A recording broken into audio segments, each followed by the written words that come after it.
కూడా మీరు ఎక్కడెక్కడ ఏమేమి వసూలు చేస్తుండో చిట్టా మొత్తం నా దగ్గర ఉంది. తస్మాత్ జాగ్రత్త అని చెప్తా ఉన్నాను.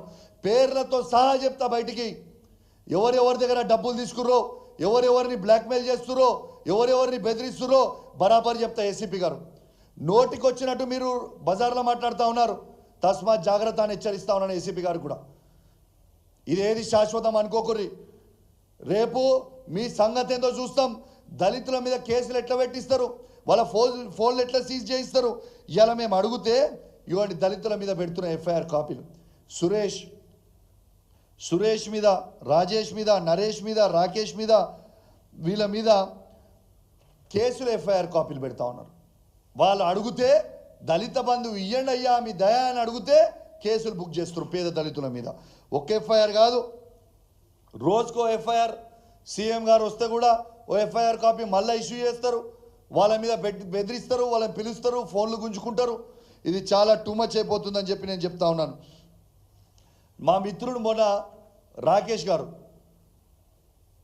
మా దళిత బంధు ఇస్తలేరు, మా దళిత బంధు ఇయ్యనందుకు కాంగ్రెస్ పార్టీలో ఉన్న ఏ నాయకుడు వచ్చినా కూడా అడ్డుకోండి అని రాకేష్ గారు స్టేట్మెంట్ ఇస్తే ఇవ్వండి రాకేష్ గారి మీద కేసు పెట్టి ఎఫ్ఐఆర్ కేసు పెట్టి ఆయన ఫోన్ గుంజుకొని ఆయనని టార్చర్ పెట్టి ఆయనని కొట్టి ఇలా విపరీతంగా కొట్టి ఇలా తీసుకొచ్చి మళ్ళీ నువ్వు బయటికి పోయి చెప్తే బిడ్డ మళ్ళీ మీ ఇంటోళ్ళని కూడా తీసుకొచ్చి తొక్కుతాం, నిన్ను కూడా మళ్ళీ తీసుకొచ్చి తొక్కుతామని బెదిరించారు.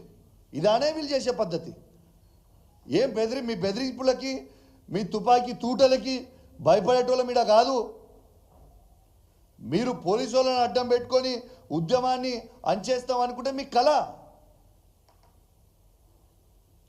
నేను ఖచ్చితంగా దీని మీద చాలా సీరియస్గా ఉండబోతా ఉంది. మేము రేపు ఎస్సీ కమిషన్కి పోతాం. స్టేట్ ఎస్సీ కమిషన్ దగ్గరకు పోయినాక ఢిల్లీ ఎస్సీ కమిషన్ కూడా పోతాం, సెంట్రల్ ఎస్సీ కమిషన్ కూడా పోతాం. మా మహిళలందరినీ కూడా తీసుకొని వస్తాం. మీరు ఎట్లా ఆపుతారో చూస్తాం. ఆపురిగా మీ దమ్ముంటే చూస్తాం, ఎట్లా ఆపుతారో చూస్తా. ఇన్ని రోజులు ఆగినా ఓపిక పట్టినా పిలిచి బెదిరియడం ఏంది? మీరు బెదిరిస్తే ఏంది? మీతో అయ్యేది ఏంది? కేసులు పెట్టుకో, కేసులు ఎన్ని పెడతావు పెట్టు. మళ్ళా మేము అధికారంకి వచ్చినాక చెప్తున్నా, హెచ్చరిస్తా ఉన్నా, బిడ్డ మిత్తితో సహా వసూలు చేస్తాం, ఎవరిని కూడా ఇచ్చిపెట్టాం. ఇలా చేస్తున్న అధికారులు ఎక్స్ట్రా ఉన్నోళ్ళందరికీ మీరు అనుకుంటారు కావచ్చు ఇది కామన్ అని, బిడ్డ కౌశిక్ రెడ్డితో గోక్కుంటారు. తస్మాత్ జాగ్రత్త అని చెప్పి హెచ్చరిస్తా ఉన్నాను. మా దళిత బిడ్డల్ని, నా హుజురాబాద్ నియోజకవర్గంలో ఉన్న దళిత బిడ్డని పిలిపించి బెదిరిస్తారు, కొడతారు, బూట్లతో తంతారు. ఏమనుకుంటారు? మీరు మిత్తి ఎందుకు మిత్తురు? మీరేం కాంగ్రెస్ పార్టీ కండువ కప్పుకొని పనిచేస్తలేరు, గుర్తుపెట్టుకోండి.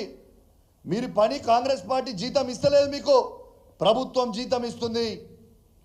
ప్రజల పైసలు జీతం వస్తున్నాయి, ప్రజల దగ్గర నుంచి. ప్రజలు ట్యాక్సులు కడితే మీకు జీతాలు వస్తున్నాయి.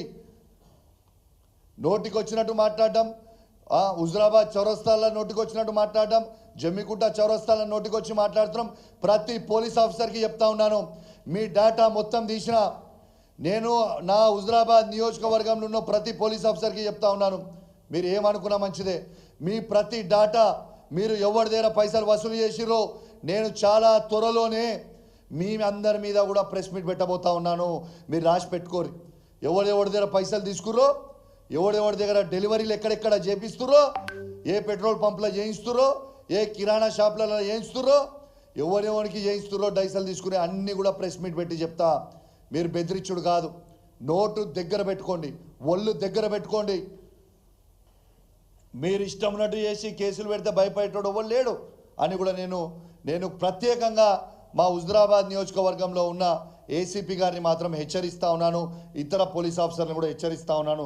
తస్మాత్ జాగ్రత్త అని చెప్తా ఉన్నాను. దీంతో పాటు నెక్స్ట్ టైం మీరు మా దళితుని కూడా నెక్స్ట్ టైం అన్యాయంగా పోలీస్ స్టేషన్కి పిలిచి కొట్టడం కానీ పిలిస్తే కానీ హుజురాబాద్ నియోజకవర్గంలో ఉన్న ప్రతి దళిత కుటుంబానికి నేను చెప్తా ఉన్నాను, మిమ్మల్ని అన్యాయంగా పోలీసు వాళ్ళు పిలిస్తే మీరు నాకు ఒక్క ఫోన్ కాల్ ఇవ్వండి. బీఆర్ఎస్ పార్టీ మీకు అండగా ఉంటుంది. హుజురాబాద్ నియోజకవర్గంలో వేలాది మంది కార్యకర్తలు తరలిస్తాం, ఎంతమందిని అరెస్ట్ చేస్తూ వచ్చాయి చూస్తామని చెప్పి నేను పోలీస్ వాళ్ళకు కూడా హెచ్చరిస్తూ ఉన్నాను. ఇలా కావాల్సింది ఇలా నేను ఒక్కటే అడుగుతున్నా రేవంత్ రెడ్డి గారిని, రేవంత్ రెడ్డి గారు మీరు చెప్పండి, కావాల్సింది తెలంగాణలో మార్పు కదా, దళిత కుటుంబాలలో వెలుగు నింపాల్సింది కదా. ఇలా కేసీఆర్ గారు ఇచ్చిన 10 లక్షల రూపాయలతోని ఇలా దళిత కుటుంబాల జీవితాలలో వెలుగు నింపే కార్యక్రమం కేసీఆర్ గారు చేస్తే మీరు ఏం చేస్తుర్రు? ఇచ్చిన 2 లక్షల మందికి కూడా అకౌంట్లు ఫ్రీజ్ చేయమని చెప్పడం మీకు న్యాయమేనా అని నేను అడుగుతా ఉన్నాను రేవంత్ రెడ్డి గారు. నేను యావత్ తెలంగాణలో ఉన్న దళిత వర్గాలను అడుగుతా ఉన్నాను, దళిత సంఘాలను అడుగుతా ఉన్నాను, మీరు ఎందుకు సప్పుడు చేయక ఊకుంటా ఉన్నారు? హుజురాబాద్లో ఇవాళ దళిత కుటుంబాల మీద, మీ అన్న తమ్ముల మీద, అక్క చెల్లెల మీద కేసులు పెడతా ఉంటే రాష్ట్ర వ్యాప్తంగా దళిత సంఘాలు ఎందుకు స్పందిస్తలేవని అడుగుతా ఉన్నాను. ఖచ్చితంగా 33 జిల్లాలలో ప్రతి దళిత సంఘం ఖచ్చితంగా స్పందించాలి దీని మీద. ఇలా కేసీఆర్ గారు ఇస్తా అన్న 10 లక్షల దళిత బంధు 10 లక్షల రూపాయలది, కాంగ్రెస్ పార్టీ 12 లక్షల రూపాయలు దళిత బంధు ఇస్తా అన్నారు, ఎందుకు ఇయ్యరు అనేది ఇలా 33 జిల్లాలలో ఖచ్చితంగా స్పందించాలి, ప్రతి దళిత సంఘం స్పందించాలని నేను రిక్వెస్ట్ చేస్తూ ఉన్నాను. ఇలా హుజురాబాద్లో కేసులు కావచ్చు, రేపు మీ అందరి మీద కూడా అవుతాయి. రాష్ట్ర వ్యాప్తంగా నేను దయచేసి దండం పెట్టి చెప్తా ఉన్నాను, ప్రతి దళిత సంఘానికి, ప్రతి దళితునికి దండం పెట్టి చెప్తా ఉన్నాను. ఇలా కేసీఆర్ గారు ఇస్తా అన్న 10 లక్షల రూపాయలు ఎందుకు ఫ్రీజ్ చేసిండ్రు? మీకు ఆర్డర్ కాపీ మళ్ళొక్కసారి చూపిస్తా, మీకు కావాలంటే ఆ ఆర్డర్ కాపీ ఆర్డర్ కాపీని మళ్ళొక్కసారి మీకు చూపిస్తా. ఇలా కేసీఆర్ గారు మళ్ళొక్కసారి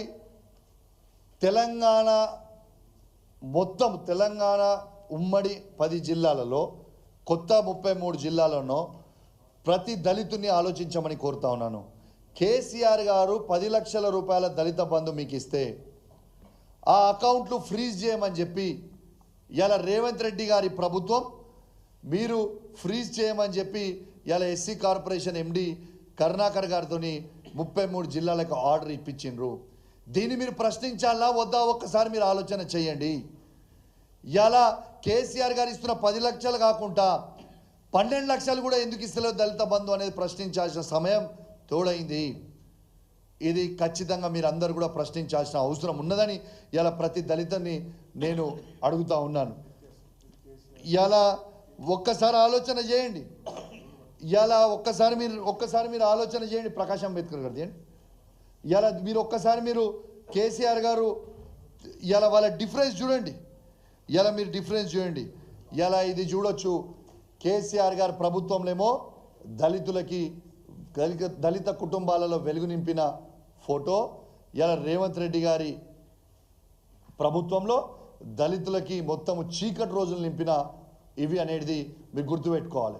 ఇలా ఇది చూడండి, సీజ్ చేసింది, ఎఫ్ఐఆర్ కాపీలు పెట్టి కేసులు పెట్టడం, మీరు ఒక్కసారి చూడండి. ఇవన్నీ అంటే ఎంత అరాచకం చేస్తూ ఉన్నారు. ఇవాళ బిడ్డ రేపు మీరు అనుకుంటున్నారేమో నేనే డైరెక్ట్ ఫీల్డ్లో తిరుగుతా, రేపు కాంగ్రెస్ పార్టీ వాళ్ళు ఎవరు మా హుజురాబాద్ నియోజకవర్గంలో కానీ మొత్తం ఎట్లా తిరుగుతారో తిరుగురి, ఇక మీకు ఉంటుంది ఇప్పటి నుంచి, ఇక మీతోని మేమా చూసుకుంటామని చెప్పి సందర్భంగా తెలియజేస్తా ఉన్నాం.